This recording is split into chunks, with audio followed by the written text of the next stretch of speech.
안녕하세요, 맹기용 셰프입니다. 오늘은 335 모여 앉아서 호호 불어먹는 음식이죠. 정말 고소한 국물과 그 다음에 투박하고 쫄깃한 면이 일품인 남대문 칼국수를 만들어 보겠습니다. 투박하고 정감 어린 맛, 잔뜩 얹은 고명에 고소하고 진한 국물, 쫄깃한 면발이 일품인 남대문 칼국수입니다. 먼저 반죽을 만들어 봐야겠죠? 이 중력분을 사용할 건데요. 중력분이 이제 글루텐 함량이 딱 중간쯤이라서 쫄깃한 면을 만드는데 가장 좋습니다. 그래서 밀가루를 먼저 넣고요. 그리고 물에다가 소금을 먼저 풀어줄 거예요.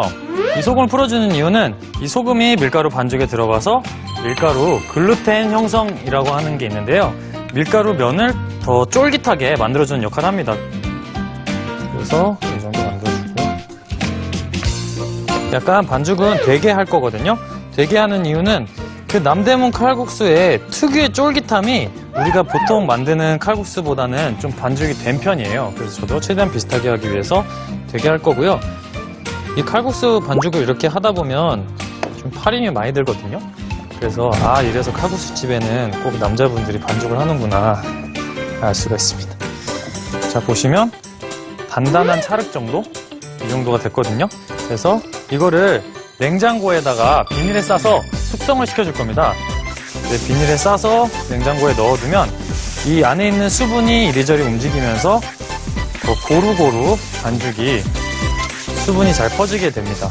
결국엔 더 쫄깃하고 균일한 반죽을 만들기 위해서 이렇게 냉장 숙성을 시켜주는 거거든요.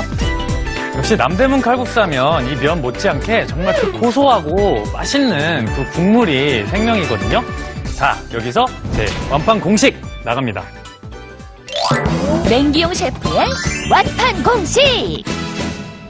바로 표고버섯인데요. 이 표고 같은 경우에는 향도 굉장히 독특하고 이 말린 거는 국물 맛을 많이 내주거든요. 그래서 천연 조미료라고 볼 수 있어요. 자, 그러면 물에 이 멸치는 안에 내장을 다 뺐어요. 이 내장이 들어가면 좀 쓴맛도 나고 그다음 멸치 맛이 너무 강하게 돼요. 그다음에 국물 맛 하면은 뺄 수가 없죠. 저희 화학 조미료도 이 맛을 따라서 만든 거거든요. 다시마 넣어주고요. 그다음에 표고도 넣어주고요. 그다음에 이 마늘은 으깨서 넣어주겠습니다. 그러면 이제 안에까지 다 안 익어도 속에서 마늘 맛이 금방 나오거든요. 부셔만 줘서 넣어주고요. 네, 이제 양념장을 만들어 보겠습니다. 고추장이나 장류를 많이 이용하게 되면 좀 텁텁한 맛이 나는데 고춧가루를 이용하게 되면 좀 상쾌하고 칼칼한 맛을 낼 수가 있어요. 그래서 고춧가루를 넣어주고요. 그 다음에 식초. 이 식초가 또 역시 상쾌한 맛을 내주거든요. 그래서 이 국물에 정말 미량 들어가게 되면 국물이 진한 게 뭔가 갑자기 깔끔해진 듯한 그런 느낌을 줍니다. 그 다음에 이거는 청주고요. 그 다음에 맛술. 맛술은 약간 달큰한 맛도 내주면서 감칠맛도 같이 내주면서 그 다음에 간장도 좀 넣어주고요. 그 다음에 다진 마늘을 넣어주고요. 그래서 약간 묽게 어느 정도 약간 흘러내릴 수 있는 정도의 그래비로 만들어주시면 되고요. 이제 칼국수에서 칼국수를 만들어야겠죠? 자, 아까 이 만들어진 반죽을 가지고요. 칼국수 밀 때 달라붙지 않게 덧가루를 뿌려줘야 되거든요. 그래서 덧가루를 좀 뿌려주고요. 그리고 밀어주면 되고요. 그리고 반죽이 이 정도 된 게 또 약간 안전하기도 해요. 왜냐하면 저희가 면 먹을 때 제일 싫은 게 면이 퍼지는 거잖아요. 근데 이렇게 좀 되면 면이 퍼질 확률이 좀 더 적어요. 썰기 전에 역시나 달라붙을 수도 있기 때문에 건밀가루 조금 더 그리고 그냥 말아서.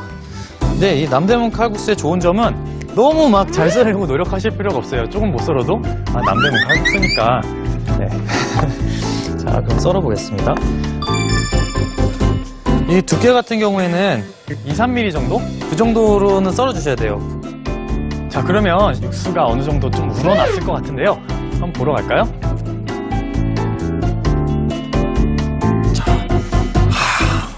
자, 벌써 향이 칼국수라고 얘기해주고 있는 것 같아요. 코에 칼국수가 막 들리는데요. 뽀얗고 진하게 육수가 우러났습니다.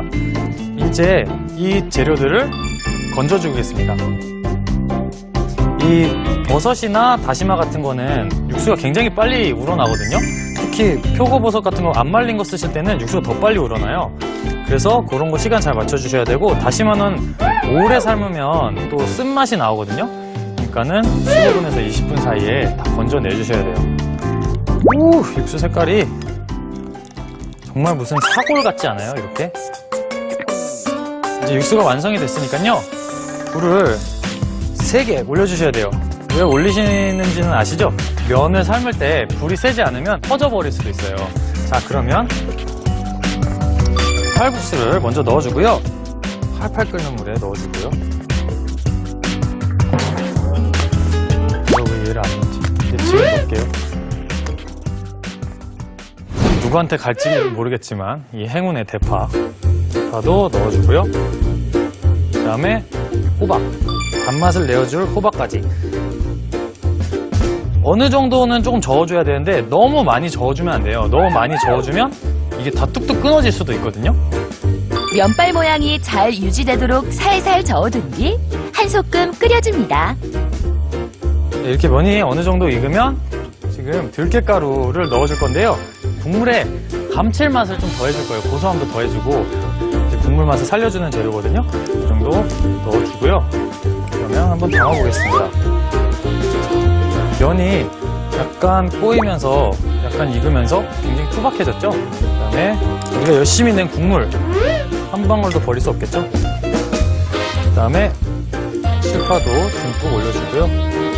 그 남대문 칼국수는 뭐든지 다 듬뿍듬뿍 가면은 어머니가 그냥 막 이렇게 풀어주시잖아요. 이렇게 듬뿍듬뿍 올려주고요.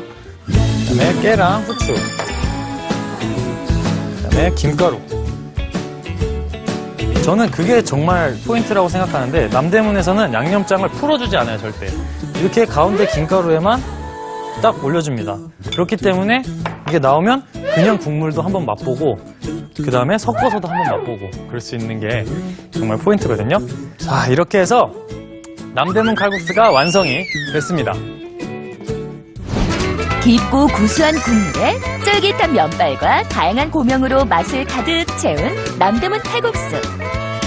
멀리 갈 필요 없겠죠? 지금 바로 만들어보세요. 제가 인증샷을 먼저 찍겠습니다. 아, 근데 진짜 비주얼이 남대문에 가서 찍었다고 해도 믿을 것 같아요.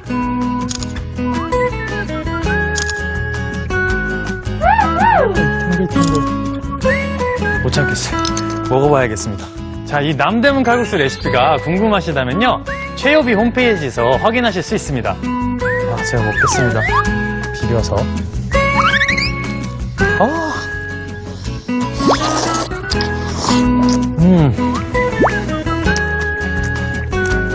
또 국물 한번 마셔야죠.